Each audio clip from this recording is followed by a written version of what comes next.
So a few days ago, I posted a video where I shared my personal list for the top 10 quarterbacks in the NFL, and you guys really seemed to enjoy the video. And with that being said, I thought it might be fun to sort of flip the script in this video and rank wide receivers. So today, I'm going to be giving you my top 10 wide receivers heading into the 2020 NFL season. But before we get started, I may be a little bit late, but I seriously want to thank you all so much for 10,000 subscribers. Your support on my recent videos has completely blown me away, and I can't even begin to thank you all enough.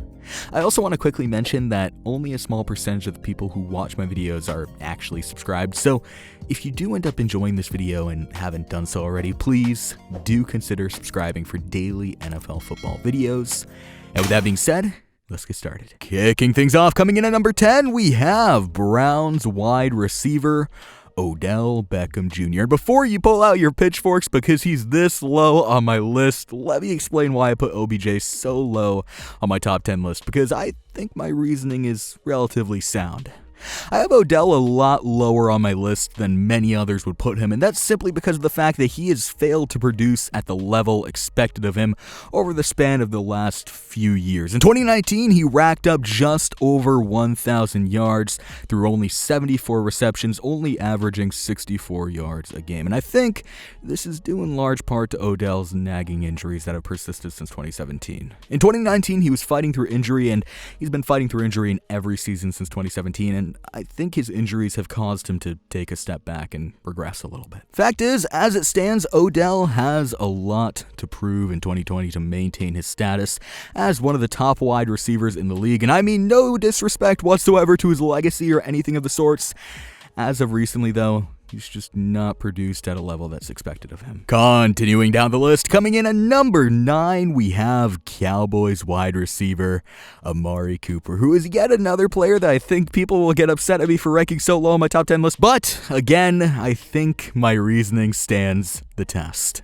In 2019, Amari Cooper racked up 1,189 yards through the air with 79 receptions, averaging 74 yards a game. And fact is, Amari put up some solid numbers, so why is he so low on my list? Well, I can give you a one-word answer to that question: consistency. Now, to further elaborate, there would be games where Amari would absolutely ball out, look like a top 3 wide receiver, but on the other side of the coin, there would be games where he was practically invisible and you wouldn't hear his name once. Fact is, Amari is great, but he isn't consistently great, and for that reason, he slides quite significantly in my list, free falling to number 9. But if he gets his act together and starts playing at a more consistent level, even if he doesn't have those absurd games where he just balls out, replacing those games with consistency among 16 games will cause him to find a much higher spot on my list. Moving on, coming in at number 8, we have Bills wide receiver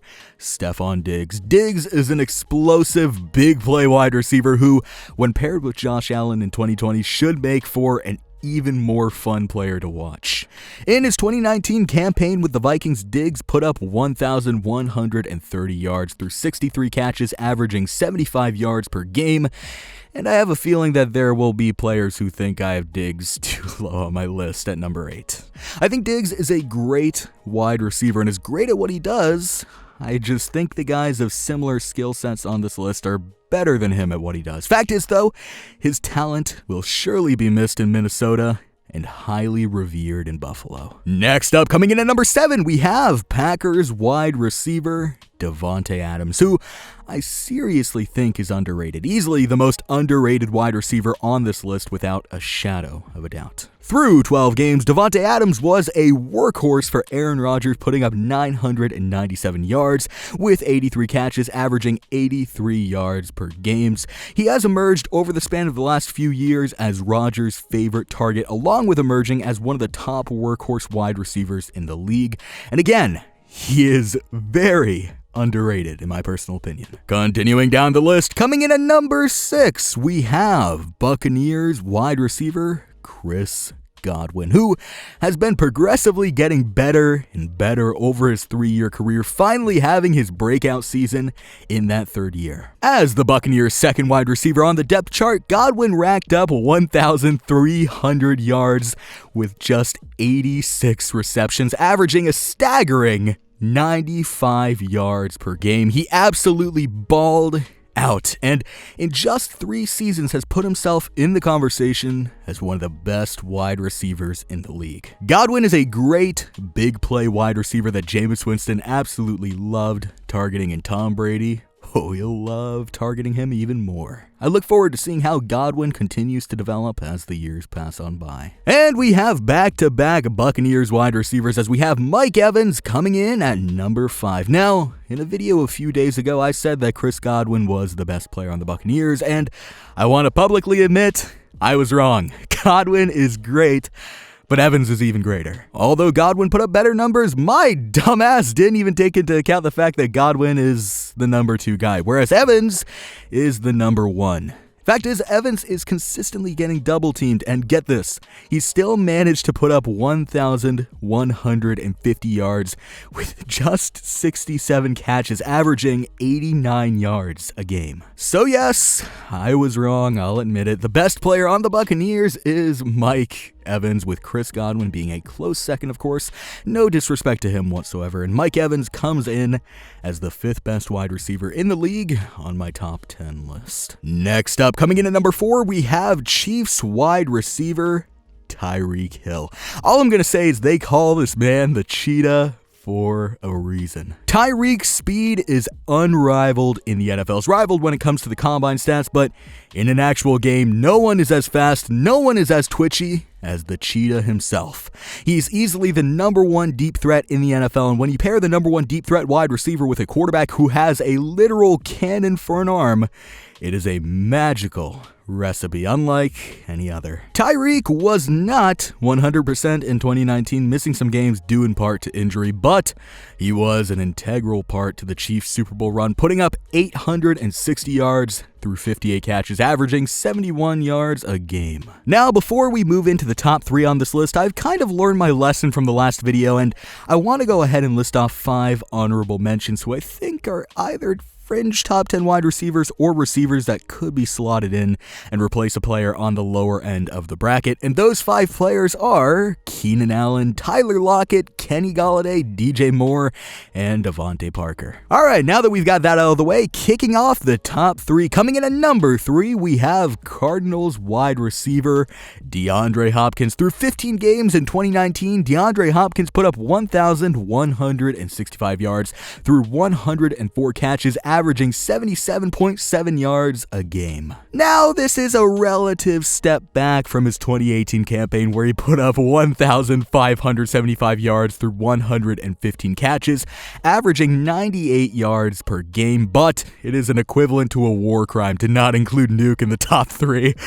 Maybe that's a little bit overboard, but he is one of the most physical wide receivers in the game. He has some of the best hands in the league and should be in everyone's top 3. I can't even begin to express how excited I am to see DeAndre Hopkins catching passes out in the deserts of Arizona from Kyler Murray. Kyler Murray is actually my MVP pick heading in to 2020. I think he is going to have an absolutely huge year, and of course, DeAndre Hopkins will be a huge part to Kyler Murray's pending breakout season. And as we enter the top 2, I need to preface this with a very important disclaimer, and that's the fact that numbers 1 and 2, in my opinion, are interchangeable. I feel as if these are 2 wide receivers who are great for entirely different reasons, and for that reason, I don't feel it's right to place one over the other. That said, coming in at number 2, we have Falcons wide receiver Julio Jones. And without any doubt, Julio is the most talented wide receiver in the league. That pairing of his size and athleticism